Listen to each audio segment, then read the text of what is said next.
تعملون إن كنتم مؤمنين آمنت بالله صدق الله العظيم. رونق اسٹیج علماء اہل سنت حاضرین جلسہ خواتین امت السلام علیکم ورحمۃ اللہ وبرکاتہ.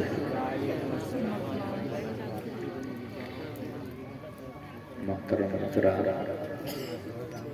آج کی اس شب میں آپ حضور قدمیہ رحمۃ اللہ تعالی علیہ کی بارگاہ میں ذکر رسول، ذکر آل رسول، ذکر اولیاء کرام کرنے اور سننے بیٹھے ہیں. کثیر تعداد میں آپ لوگ تشریف لائے. ممبر شریف کی رحل پہ علماء شورا تشریف رکھتے ہیں. آپ نے شاعر ملک ہندوستان جناب سلیم رضا پیلیبھیتی کو بخوبی سماعت کیا. محظوظ ہوئے. حسان رضا بریلوی کی اچھی نظامت اور ان کی کاوشوں کو آپ نے ملاحظہ کیا، سماعت کیا. دیگر خطبہ شعراء کو سنا. حضرت مولانا عارف صاحب قبلہ جو آپ کے خطیب و امام ہیں، حضرت نے اس جلسے کی کامیابی کے لیے بڑی محنتیں کی. مجھ خاکسار کو بھی دعوت دی، میں حاضر آیا. اللہ تعالیٰ آپ کی ان کاوشوں کو، محنتوں کو، جستجوؤں کو اپنی بارگاہ میں قبول فرمائے. سارے لوگ کہتے آمین. ایک بار سارا مجمع نبی اور آل نبی کی بارگاہ میں ہدیہ درود پیش کر لے. پڑھیں سب لوگ مل کے اللہم صلی علی سیدنا و مولانا محمد وبارک وسلم. صلو علیہ صلاۃ و سلام علیک یا رسول اللہ صلی اللہ تعالی علیہ وسلم. سب لوگ بولیں صلی اللہ علیہ وسلم. یا تو آپ لوگ میری بات پر توجہ نہیں دے رہے ہیں اور یا پھر آپ کو درود یاد نہیں ہے. دونوں میں سے ایک بات ہے. اور اگر دونوں باتیں ہیں، درود یاد بھی ہے، بات پر توجہ ہے، تو پھر پڑھ کیوں نہیں رہے؟ اللہ کو بخیل لوگ پسند نہیں ہے، یہ بخالت ہے. آپ کو درود پڑھنے کہا جائے اور آپ نہ پڑھیں، یہ بخالت ہے. نہ اللہ کو بخیل پسند ہے، نہ اللہ کے رسول کو بخیل پسند ہے. اور درود نہ پڑھنے والا تو سمجھ لیجئے اللہ اس کے رسول کو پسند ہی نہیں ہے. اس لیے درود شریف نہ بھی پڑھنے کہا جائے، مسلمان وہ ہے جو نبی کا درود پڑھتا رہے. ایمان کا دعویٰ تو بہت کرتے ہیں، مگر ایمان حقیقت میں انہی کے دلوں میں ہے جو محبت سے مصطفیٰ پر درود پڑھتے ہیں. پڑھیں سب لوگ مل کے صلی اللہ علی النبی الأمی وآلہ وآلہ وسلم. صلو علیہ صلاۃ و سلام علیک یا رسول اللہ صلی اللہ علیہ وسلم. سب لوگ زور سے بولیں صلی اللہ علیہ وسلم. حضرات، یہ عرس کی محفل ہے.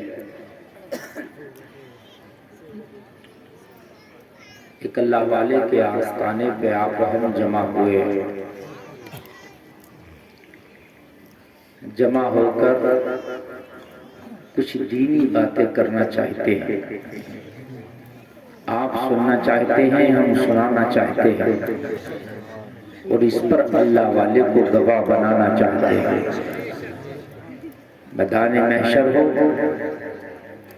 آپ کی سماعتیں، ہمارا بیان، ان کی گواہی. میدان محشر میں یہ ہوگا. ہر چیز میدان محشر میں گواہی دے گی. یہ اسٹیج پر سب پڑھے لکھے لوگ بیٹھے ہیں، اور شاید آپ نے بھی سنا ہوگا کہ میدان محشر میں یہ ہاتھ بھی ہمارے گواہی دے.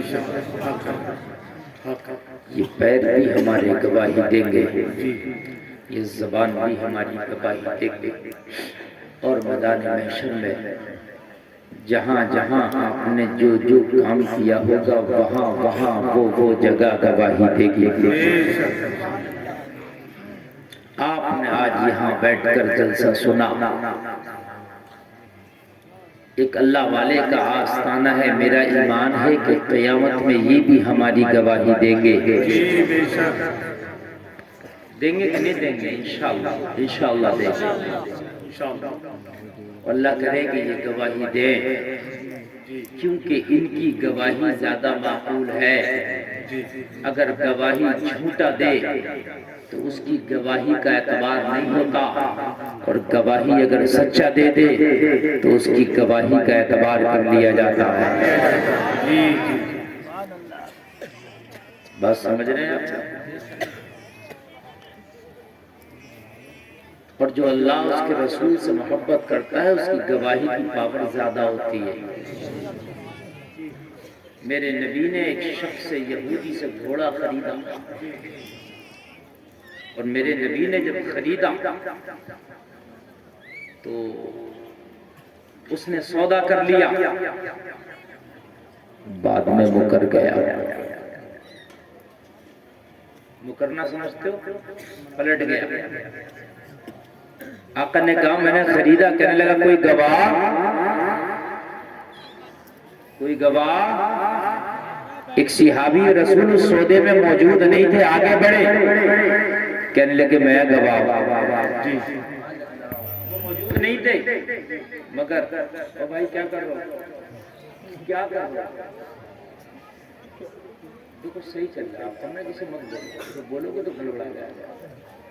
وہ سودے میں موجود نہیں تھے مگر آگے بڑھے،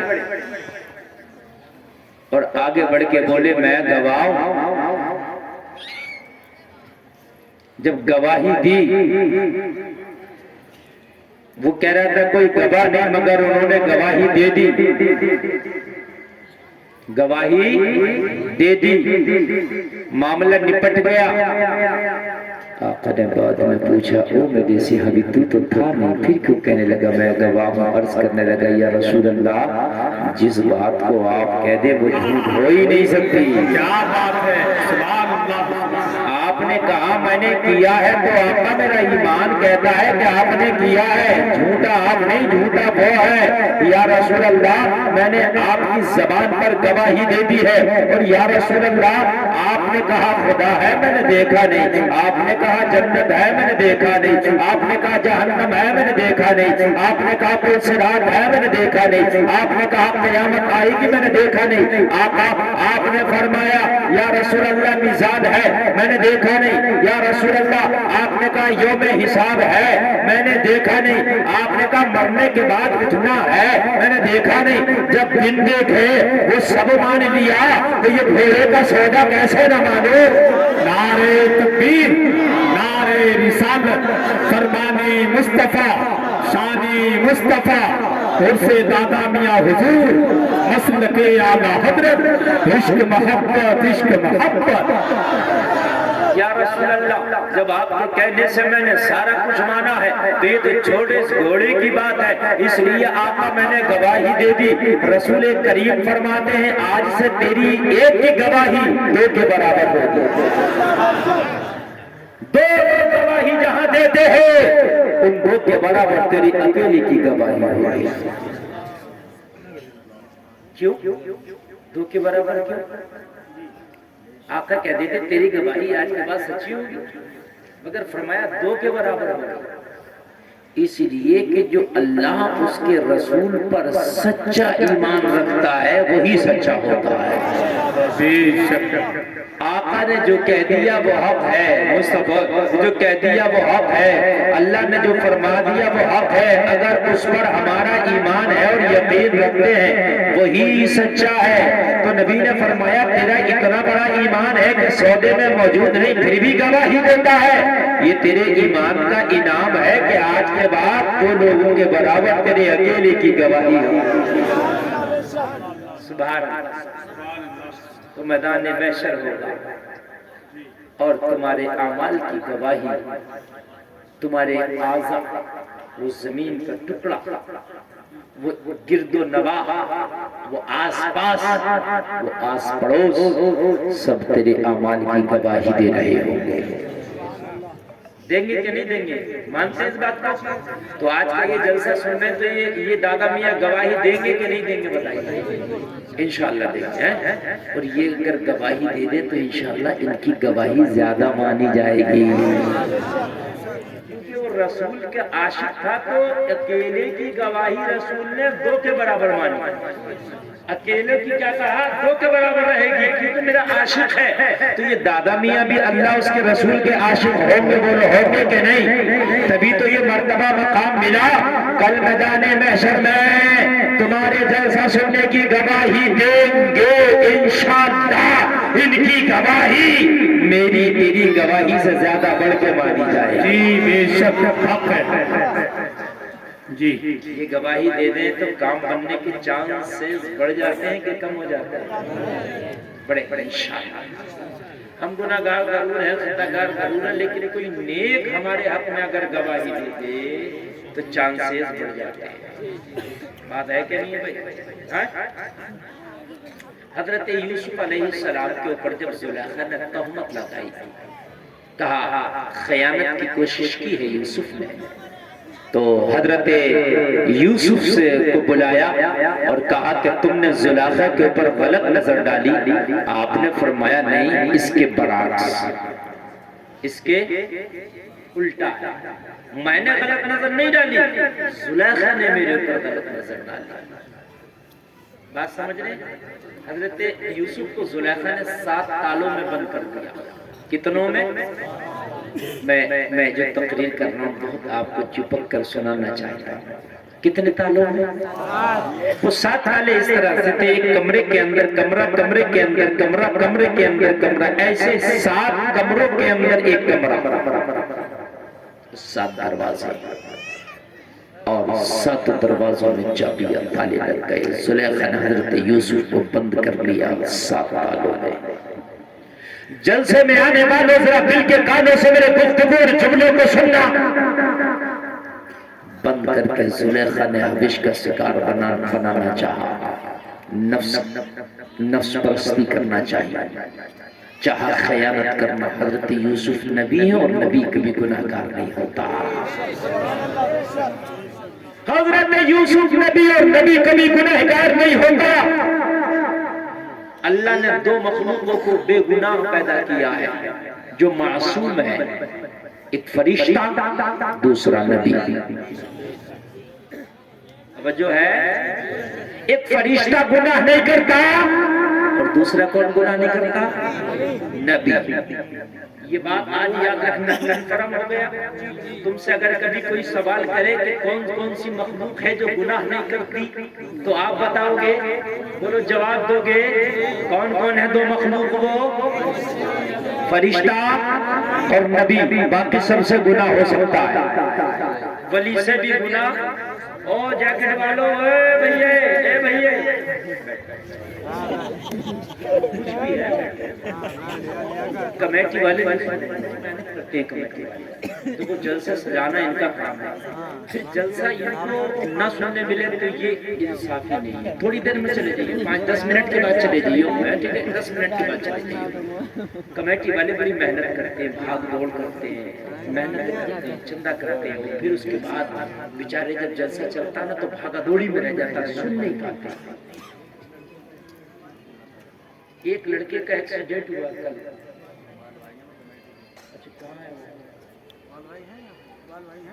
تو ان کا ایکسیڈنٹ ہوا ہے، اللہ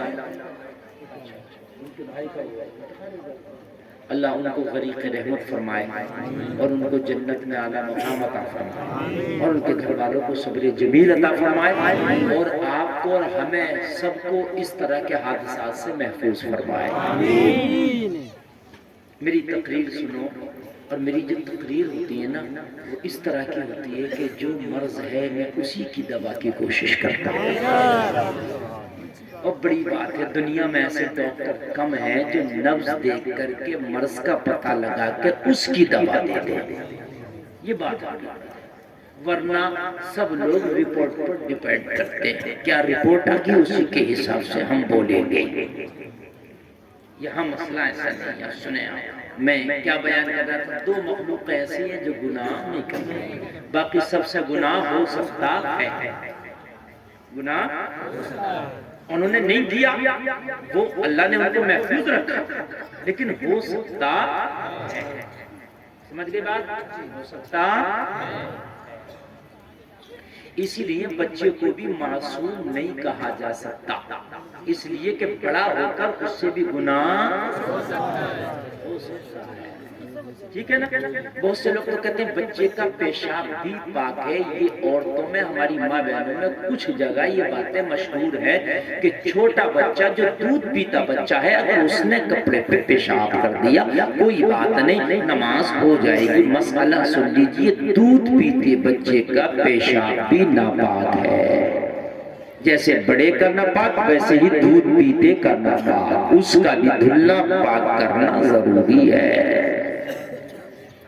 دو چیزیں معصوم ہے، فرشتہ اور ایک اولیاء، ٹھیک؟ باقی سے خطا ہو سکتی ہے۔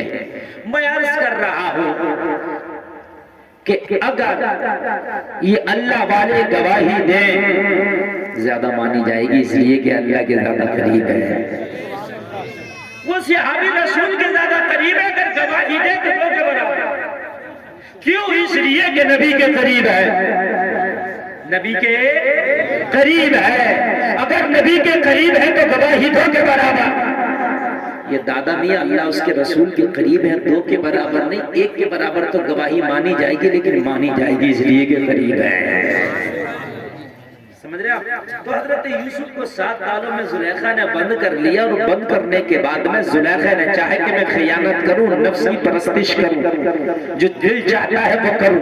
حضرت یوسف کو گناہ کی طرف ابھارنا چاہا، برائی کی طرف ابھارنا چاہا۔